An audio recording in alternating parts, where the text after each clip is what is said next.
This is a very typical kind of question. It tells us the point 1, negative 4, negative 1,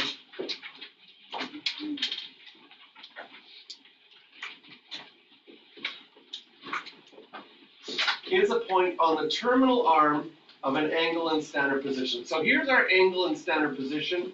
This is our angle theta.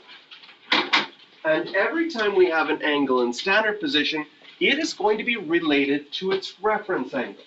So if that's my angle in standard position, this angle right here is my reference angle. And using my reference angle and the point, I can draw straight back to the x-axis and I can make a triangle here with my reference angle. That's going to be a very important skill that comes up over and over again. And then we can label a lot of things on this triangle. For example, I know that this is 1 unit. I know that this length is 4, so that's 4 units. And you're going to get in grade 12 so good at a squared plus b squared equals c squared. The hypotenuse will be the square root of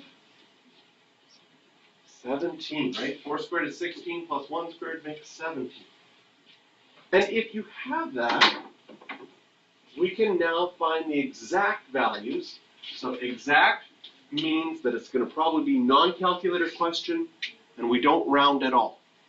So I want the exact values of sine theta, cos theta, tan theta, plus the exact values of the reciprocals, so cosecant theta, secant theta, and cotangent of theta. So sine of theta, going back to grade 10 trigonometry, sine of theta is always the opposite over hypotenuse. But we don't have theta, but we can use our reference angle. Using our reference angle, do you see that opposite over hypotenuse would be 4 over root 17? But then thinking of your cast rule and the fact that this is in quadrant 3, does it make sense that sine of theta would have to be negative because it's in quadrant 3? So we'll use our triangle that we drew to get the ratio, and we're going to use the cast rule to determine if it's going to be positive or negative. And I have good news. Good news in grade 12. You know how in grade 11, if you left a square root of 17 in your denominator on the bottom of the fraction, you had to rationalize. Or just quick review of rationalizing the denominator. If you had this, you would have had to multiply the top and bottom by root 17, and this would be considered simplified. Okay? In grade 12, they assume you know how to do that. And they say, since you know how to do that, we're going to let you leave your answer like this. So square roots are now allowed to be left in the bottom of fractions. Other nice things about grade 12, if you get a final answer of 5 divided by 10, they assume you know how to simplify fractions. You don't have to change it to 1/2. You could leave it as 5 out of 10. You still need to know how to do that, because if it's a multiple choice question, they'll probably simplify it. So there's still ways to check to see if you remember how to simplify things. The answer key in the back of your textbook, it might be in simplified form. So we still need to know how to do that, but now for long answer questions on your test, you can leave fractions unsimplified. There's certain things that still need to be simplified if you have an operation. Like if you write 1 plus 2 divided by 5, you have to do the 1 plus 2 and make it 3.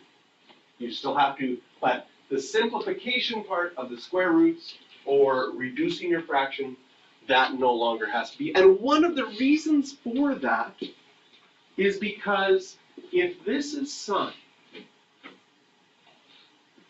there is a shortcut for finding out cosecant because they're reciprocals. Okay?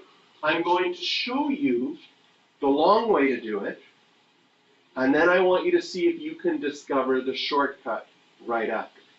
So I'm going to do the easy ones first. So for example, Sine of theta is negative 4 over root 17. Cos of theta, adjacent over hypotenuse. Again, don't need to simplify. Negative because cos is negative in quadrant 3. And finally, tan of theta, opposite over adjacent. You could just write that as 4 if you'd like. But even 4 over 1, you could leave it like that. Perfectly fine. Okay? So, the long way. If I want to find out cosecant of theta, I know that cosecant of theta is 1 over sine of theta. And I already know that sine of theta is negative 4 over root 17. So I'm dividing by a fraction. We have to think about what are our rules for dividing by a fraction. We would multiply by the reciprocal. Technically, the top is 1 over 1. I multiply by the reciprocal, which would be root 17 over negative 4. I multiply the tops, I multiply the bottoms, and I get that cosecant is negative root 17 over 4. The negative can be in the top of your fraction, the bottom of your fraction, or in front of your fraction. Okay? This would be using definition of cosecant theta is 1 over sine theta. I already knew what sine theta is, so I could plug it in, and dividing by a fraction, I could work. Okay? I'm going to do the shortcut for the second one, and then I'm going to see if you can figure out the shortcut for the third one. Okay? If cos of theta is negative 1 over root 17, then secant of theta is negative root 17 over 1. Any ideas what cotangent of theta is? 1 over 4. Do you like the shortcut?